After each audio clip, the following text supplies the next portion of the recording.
So in this session, Ethan and I are going to be talking about architecting and building a scalable future. So I'll kick off this session and highlight the significance of the underlying data platform and getting the foundations right for us to be able to build the kind of solutions that Robbie and Andrew demonstrated earlier this morning, and how doing that would also help ensure that these applications perform at the levels that we need to be able to make a real business impact. And to do this, we will be focusing on a real customer scenario. But before we introduce that, what I'll do is set some context about why it's important for us to be discussing this today, and also share some of the challenges that we've seen our customers face while setting up data platforms such as these. And then Ethan will go into the details of the customer scenario and will be showing us a demo as well. It might not be a surprise for most of you to hear that the hardest part of AI is not actually AI. You probably guessed it right. It's getting the data foundations right. So this diagram, originally by Google in 2015 and then adapted by Databricks later, showed that only a small part of machine learning is the actual machine learning code, if you see the green box in the middle. I will caveat this diagram to say that there's a lot that has changed since 2015, but the point still holds, right? So there's so much that we need to do to ensure that we have the right platform in place to be able to effectively implement AI. And it doesn't stop there, because once you have the platform, there's so much that you need to do in terms of the data itself. So bringing the data into the platform, cleansing, transforming, extracting features from it, basically getting the data in the right shape, doing data engineering to be able to generate good insights from it. And these good insights can be in the form of simply building visualizations on your data, or machine learning, or more and more, as we've seen in today's sessions, generative AI applications. What has also changed since 2015 are the tools that we have at our disposal and their capabilities. So building on Andrew's point from earlier, really, we've gone from using relational and multidimensional solutions to having a much wider set of tools and sophisticated approaches to work with our data. And in these new platforms, we have much better established patterns to work with the data. We now have the lakehouse, which has emerged as one of the best-in-class methods to create a data platform. And in general, we have much better tools to work with all types of data at a higher velocity. The one that we'll focus on in this session is the use of open source Apache Spark, developed by Databricks originally, but is now available in many offerings across major cloud vendors. And even with these new tools and technologies, one thing is very clear. It's very easy for me to stand in front of you all today and say, we should get data foundations right. We should build a data platform before implementing AI. But in reality, it's very difficult to implement. And I fully acknowledge that. Our data estates are super complex, and there are nuanced interdependencies between the data sets. So they also need a lot of join up between the technology teams and the business functions within an organization to be able to effectively govern as well.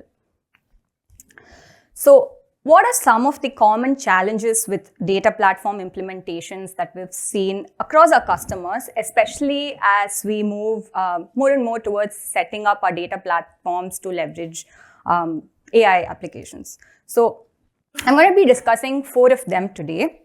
First is the lack of flexibility. And when I say flexibility, I mean in 2 different ways, really. First is the lack of flexibility to quickly bring in more data into the platform.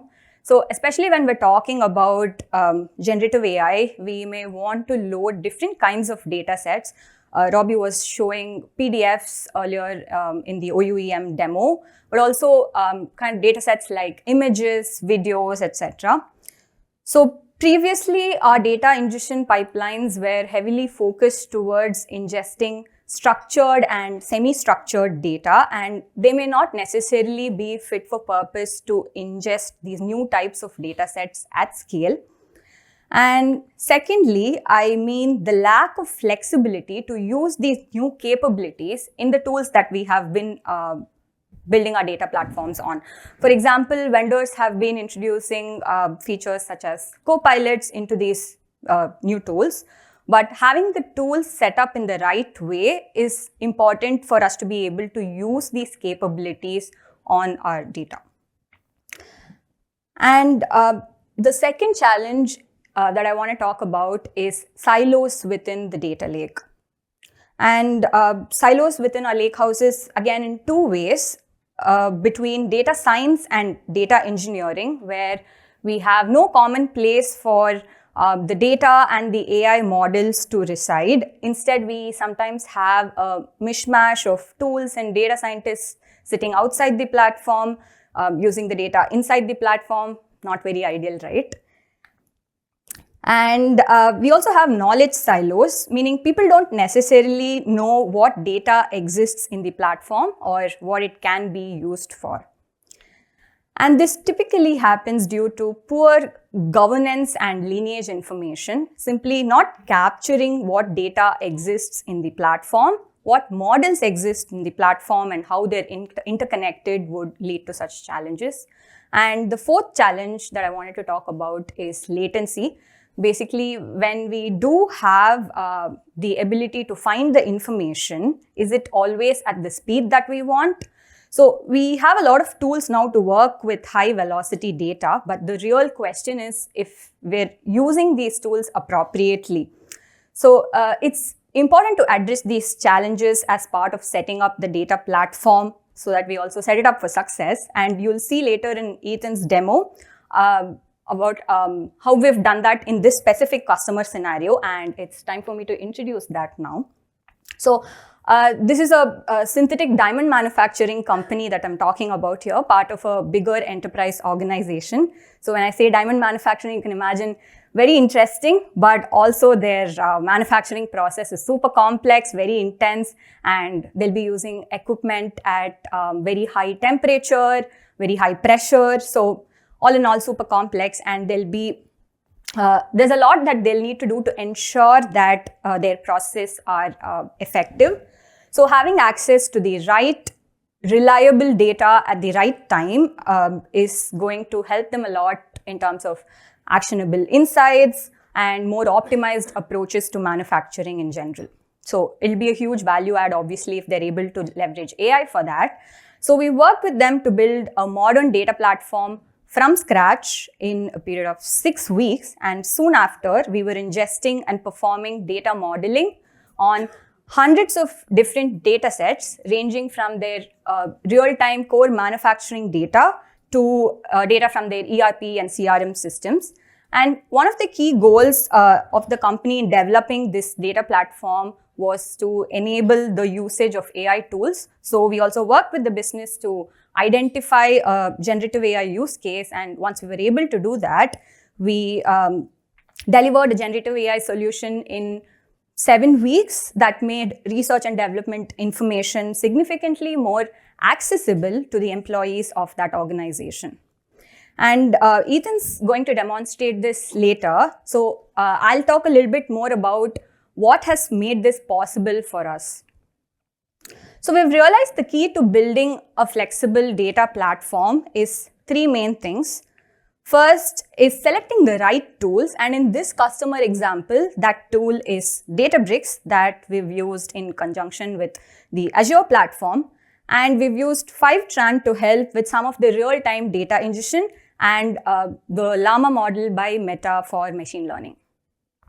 And supporting Databricks with metadata-driven frameworks, and these frameworks meant that we could easily extend the base capabilities of the platform, in this specific case to bring in a variety of data that we need at different velocities, at high volumes as well, and expand the capabilities of the application to build generative AI models that add value to the business, while at the same time providing a unified experience to govern both data and the models in the platform.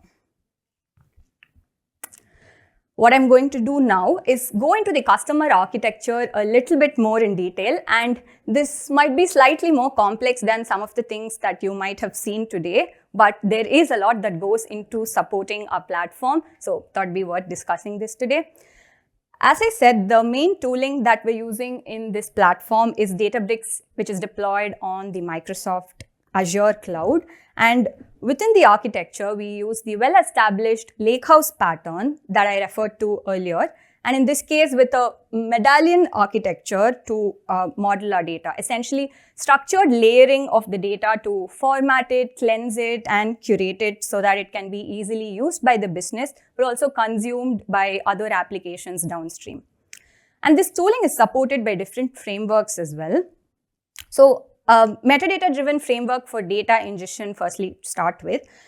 This is quickly extensible to be able to deliver new data and therefore also functionality to the business through the data platform. For those of you who are not very familiar with metadata-driven frameworks, we essentially create configuration information to control our code. So in this example, where we want to ingest data into the platform to start with, we create a table of information containing the details of the objects that we want to ingest and where those objects are located, basically how do we connect to these objects, and like for example, if there are PDF files, where are these PDF files, are they in SharePoint, which folders, and so on, and also where we want to place these objects within our data platform. And that is used as an input to a single pipeline that will then ingest all the specified data as required by looping through the rows in the metadata file. The table on the screen is slightly simplified, but it gives you an idea of the kind of things you might want to document in these metadata structures. So if we need to bring in more files, say you want to bring in 1,000 new files, we don't have to build 1,000 new pipelines or create any new code. What we do is simply update the metadata file and it would automatically detect these new rows and automatically ingest this data into the platform. And we could combine this with real-time data by using Fivetran for real-time change data capture ingestion. And in conjunction, again, with the data transformation framework, which uses metadata to build what's called the Delta Live pipelines in Databricks. We use this to transform hundreds of data tables in near real time, ensuring that the business had real-time view of the manufacturing process, the output, and any potential issues. This was then combined with Databricks Unity Catalog that automated the collection of metadata and lineage for all of the data in the platform, including our unstructured PDF data. We were also able to catalog the machine learning and AI models, so the governance of data and the models, all of it was in one place, and this was supported by MLflow in Databricks that also helps with managing and deploying models, which you will see very soon in Ethan's demo. So this means whether it's a departmental data set or a model that's being used by multiple teams, everything is governed in the same place. So we would have visibility of what the data is being used for across the platform. I will now hand it over to Ethan to introduce the exact use case in detail and showcase the machine learning and governance aspects of the platform. Thank you. So I am, as Sushma said, going to perform a short demonstration for you in a second about how we use the tools available on a modern data platform to build out a generative AI solution. But I wanted to actually start by talking about the data lakehouse. Now, for the past kind of 5 or so years, we've seen quite a big change in the way that we structure our data platforms. So we've moved from storing our structured data in a data warehouse and then storing our unstructured data separately inside a data lake. And we've really brought those together in the past few years into a data lakehouse structure. Now, I'm sure that many of you are aware of data lakehouses already, or maybe are even using them in your organization at the moment. But for those of you who aren't so aware of what a data lakehouse is, you can think of it simply as storing all of your data inside a data lake. So that's your structured and your unstructured data. And then using a data catalog, such as Databricks' Unity Catalog, to bring that data warehouse experience on top of your structured data. But these data catalogs do a lot more than just bring that data warehouse experience. They also bring a lot of other useful features to help you manage and transform your data as it goes through your platform. So the first of these things is data lineage and then data quality monitoring, which comes out of the box with many modern data catalogs. So this is really useful because I'm sure you've been in the situation where you're looking at an end report or a web application where you have various business KPIs, and you're wondering, well, what has gone into this KPI? What is the source data? How has it been transformed? How has data been combined together to get to this final metric? And this is what data lineage tracking really allows you to do. So this is, like I said, available by default. As you move data in through your data platform, you can see what the source of that data was, what transformations have been made, and it really gives you that governance over your data. Similarly, with data quality monitoring, you can check at each stage of your transformation of your data that nothing's going wrong, that you've got no null values or anything coming through, and you can just make those checks at each of those stages. So you're just really ensuring that firstly your data is tracked and also that your data is of high quality. But kind of more importantly for this demo and this section, a modern data catalog really does bring a lot of tools that are available for creating and managing AI and machine learning models. And like I said, this is really what I want to focus on today in this section of the presentation through a business example. So Sushma introduced this customer a little bit earlier on in the presentation, but we'll go back to that synthetic diamond manufacturer now. So we set up their data platform in a 6-week project. And having the platform set up and the AI tools available from that modern data catalog really allowed us to build out a generative AI solution in such a short time frame as 7 weeks. So I'll go through the use case that we identified with them now, just to give you some context. So as a manufacturing company, one of the really key differentiators they have against their competition is a really well optimized manufacturing process.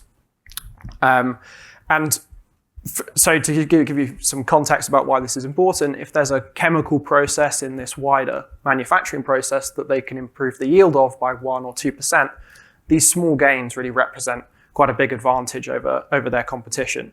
So they're making these small gains all over the place, and that's really, really important. So this is for this reason why they invest quite a lot of money in research and development projects in order to make these small gains across the board and keep themselves competitive. But just making that investment in research and development projects doesn't necessarily mean that their manufacturing process gets automatically improved. There's a couple of steps in the middle.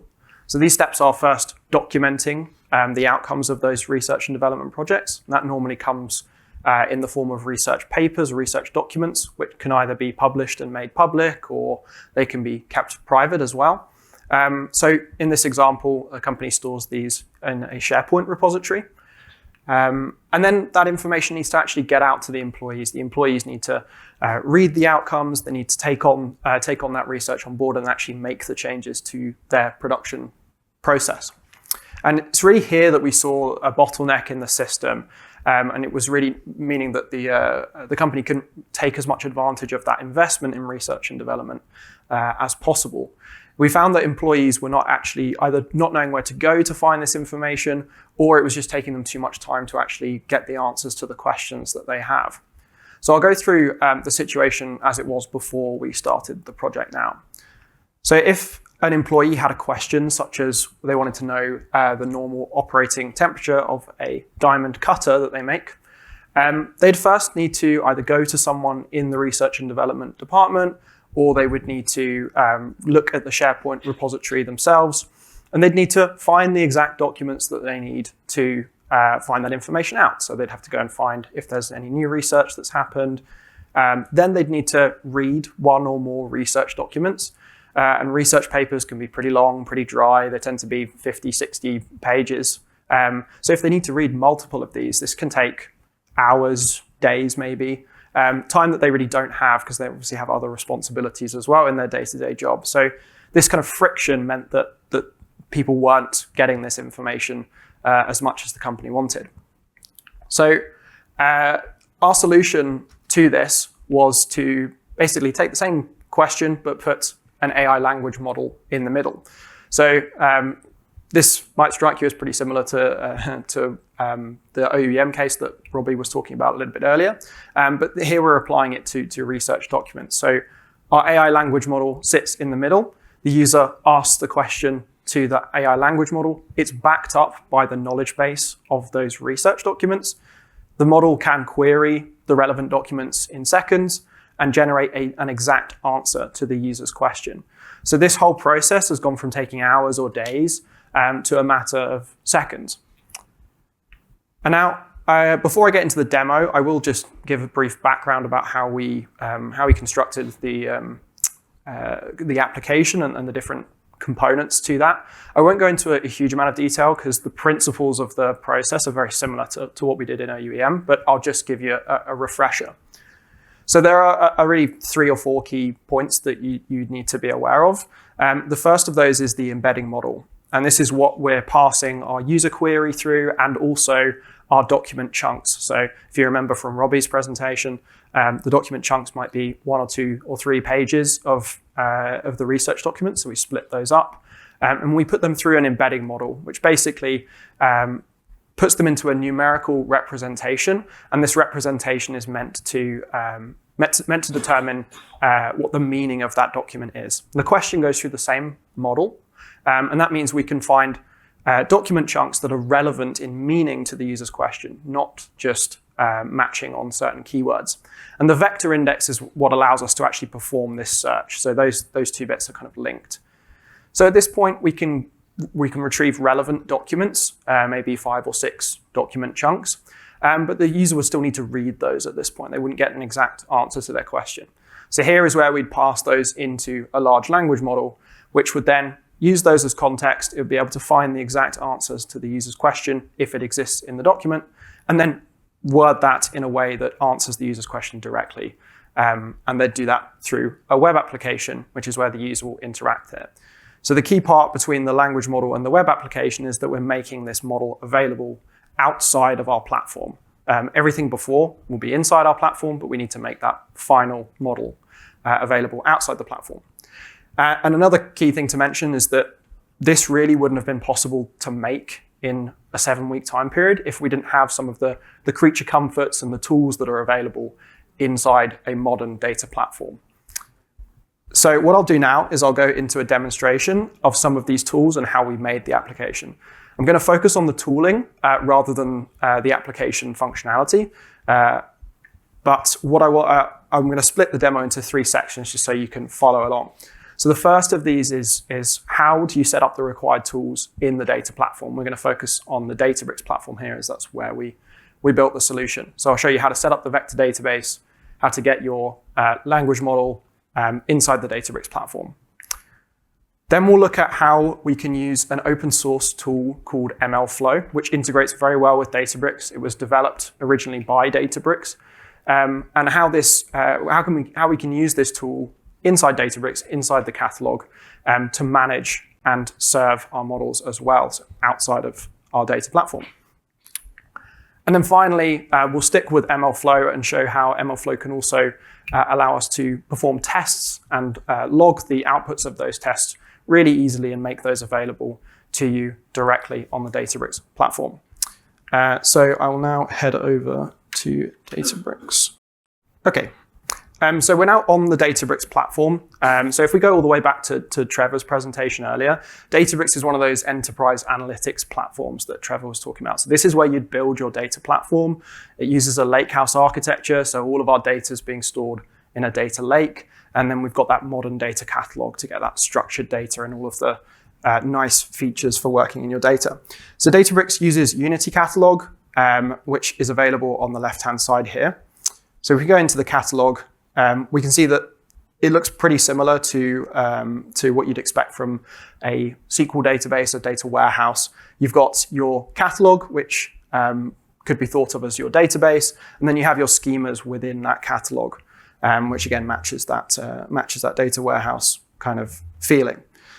So you can see we've ingested lots of different data sources into our bronze layer here. So you could see the manufacturing data, which we're bringing in real time, and we can see the tables within that schema.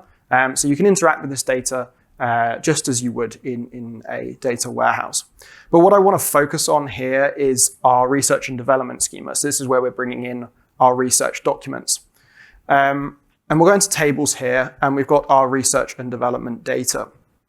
So what we've done here, and what I've left out of this demo, is we've taken our research documents and we've performed that text extraction already. So we've taken the text and the tables out of it, we've extracted that, and we've put it into a structured data table. And I can show you that in the sample data tab right through the catalog directly. Once it loads up, here we go. So you can see that we've brought in some relevant metadata fields, so such as the department, the title of the paper, the year that it was written, the author, research area. So these can be used in the tool to do the filtering, such as the technology area that Robbie was filtering on earlier. You can filter on these the same way. But most importantly, we've got the content here as well. So these will be our normally 3-page chunks. These are a little bit shorter in this demonstration just because of the data that we've brought in. But you can see that we've brought in this content here. So at the moment, we've got our content in text form. So we could perform a keyword search on this, and you would get varying results, but you'd have to match your query to specific keywords in your content. So we're not getting the meaning of the content or the query at the moment. So for that, we need a vector database. So Databricks makes this really easy to set up. You can go onto your table and you can hit this create button in the top right, and they allow you to create a vector search index directly in the graphical user interface. So previously, you'd have to use some separate Python library to do this. You'd have to code it up. It might take you a while to look at the documentation and see how that works. But you can do this directly in Databricks on the platform. So you can enter the index name, some other bits of information, and Databricks will even offer to compute the embeddings for you and maintain those. But you can use your own embedding model if you want to and you want to have that customization. So you fill out this page of information, and then you can create the vector database in a matter of minutes. We don't have minutes now, so I'll go to one that I've created a little bit earlier on top of this table. And you can see that you can view the vector index alongside your tables in your data platform. So this is the data catalog bringing both your structured, your unstructured data, and also your tooling alongside each other. So we can see some information that's provided when we click on the vector search index, such as the source table. So we can see it's that same table, the R&D data table. Databricks also automatically creates a data ingestion pipeline for you as well. And the reason why this is important is that you'll often have new documents coming in that you're extracting text and they're going into that source table, but you need to update your vector index. So they create a pipeline for you. I haven't done that. It happens automatically, and you can sync this pipeline on some kind of trigger, or you can sync it manually as well. And because also we've got Databricks managing our embedding model, you can see some information about the specific model that's being used. So just to check in on where we are, we're at the point in our architecture where we have our vector search index. So if a user sent in a query, we'd be able to retrieve the 5, 10 most relevant document chunks to them, but we still don't have that exact answer to the user's query. So for that, we need a large language model in our system. So Databricks actually has us covered here as well. You can go down to the model serving tab at the bottom here. And right on platform, Databricks offers a lot of foundation models, mainly open source models, that they serve for you. So in Trevor's presentation earlier, he showed the pricing of the Llama 70B model. And that is one that is available in Databricks here. So this one is the version 3.3, not 3.1. There's already been another version that's updated. And they've got that in the Databricks platform alongside a bunch of other foundation models.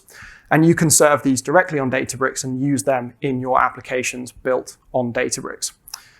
So we have both of those now, and what we would then do is we would bring these together using a tool like LangChain to basically link up our system. So we take the user's query, we find the relevant documents, then we pass those into the language model, then we'd want to create a custom model. And we do this, you can do this inside Databricks as well. I'll show you in some code in a second about how you can do that.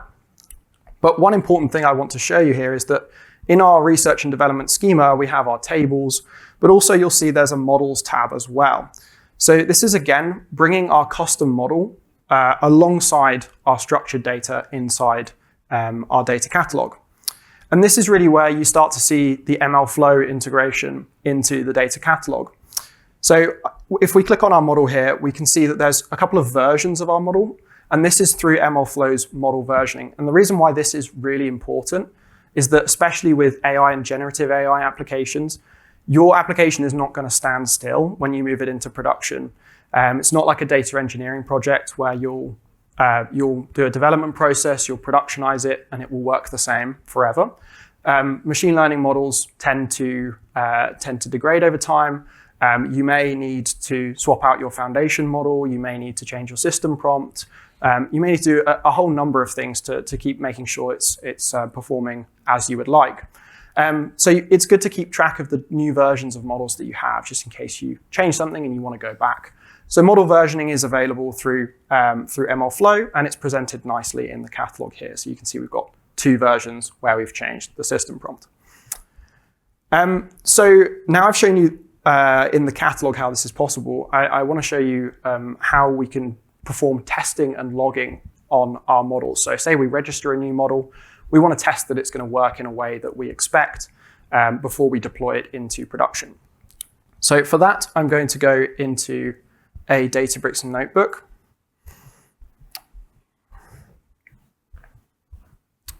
Okay, so this is the Databricks notebook where we're linking everything together. So we're using LangChain, which is a Python library, to link up our vector search index and our large language model with all of the system prompts and all of that intricacy to get our custom model working together.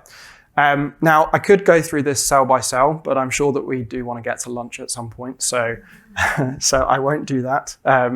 But it is really interesting. So if you are interested in how we made this model on Databricks using open source code, then please do come and grab me, and I'll be happy to go through some of the key points with you in the lunch break. But what I want to go down to and make you aware is some of the testing tools that we have available. So what you would do first of all is when you create a new version of the model, say you change the system prompt or the foundation model that you're using, you want to register it into your catalog. So you can do that using the MLflow's integration with Databricks. So this block of code here, basically what it's doing is just registering that new version of your model. And once you've registered that model, you may want to do some tests. And for that, you would want to log important metrics that you want to capture each time you do a test. So for here, we've written a function which again uses MLflow and MLflow's integration with LangChain in order to log important parameters such as our model input here, model parameters such as the system prompt or the number of tokens that we're using at each time, and then the response content, obviously the answer from the model, but crucially for a retrieval augmented generation model, the retrieved documents that we're actually getting from the retriever. Because you can imagine there are a lot of different parts in this custom model, but if you just record the input and the answer, you might find that the answer is not satisfactory, but you don't know where it's going wrong. There are a couple of points of failure. Firstly, it might not be retrieving the correct documents. You might not be giving the model enough information to answer your question. But secondly, it could be getting the right documents and the right information, but the model's just not extracting the correct answer from that. So you don't know this unless you're recording this information. So we can do this here with MLflow. Then we might want to ask it a simple question. So the question is, what were the improvements seen in the handheld tool? And this is just a question that's relevant to our data set. And here is where MLflow's integration with LangChain really shines, because as I mentioned, there's a couple of points of failure in your system. But the logging with MLflow allows this graphical user interface to appear in your notebooks, which breaks down your whole sequence. So there's a lot of subheadings here, but the ones I want to make you aware of is, first of all, we can go into that retriever, which is going to our vector database, and we can see the exact documents that are being returned. So you can see the query going into the retriever, which is what are the improvements seen in the handheld tool. And then we can see it's returned 4 documents. It's giving us all the metadata we need as well, so we can make sure our filters are working, for example, and the exact document chunk that's returned. So here we can check that the model itself is getting the right information. We can also look at the LLM, so our foundation model. What information is this getting? It should be passed the right information from our retriever, so we can confirm that by going in here. So this is the system prompt. This is the instructions, the information we've given it about its persona. And also we can see that those extracted document chunks are coming in fine. We can also see the user prompt, and then finally, the assistant's answer. So we can see all of this in this graphical user interface. And another important thing that we want to look at is the performance in terms of the speed of response. And here we can see the speed of response of the entire custom model was about 2.5 seconds. But more importantly, if we're seeing problems with this, we can diagnose exactly where those speed and performance problems are. You can see most of the time taken was from the actual large language model call here. So we can diagnose that right in the platform. And the final thing I want to just cover before I go back to some slides now is how we can expand this testing to multiple questions, because you don't want to just test on one question, you want to test your model's performance on lots of different inputs. So here we've created a loop over 50 questions, and you can view the outputs of that loop, so your recorded metrics in a Databricks data frame. So this you can think of as like a table. This is because MLflow is very adaptable. You can record and show the information in lots of different ways. But the raw way to see this is through a data frame. So here we've got our 2 model versions that we want to compare. So we've got the model version column here. You'll have to trust me, there's model version 1 in there as well. But we might want to look again at our handheld tool question. So if we go over, we can filter directly here.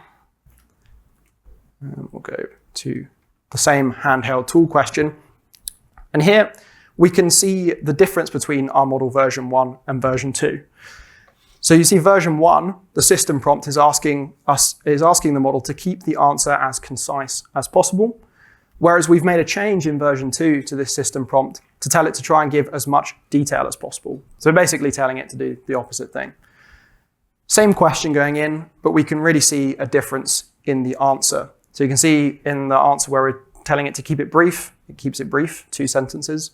And the answer that's more verbose is in the top one. So neither of these is better than the other. It's all about your use case. But the point is that you can see these side by side.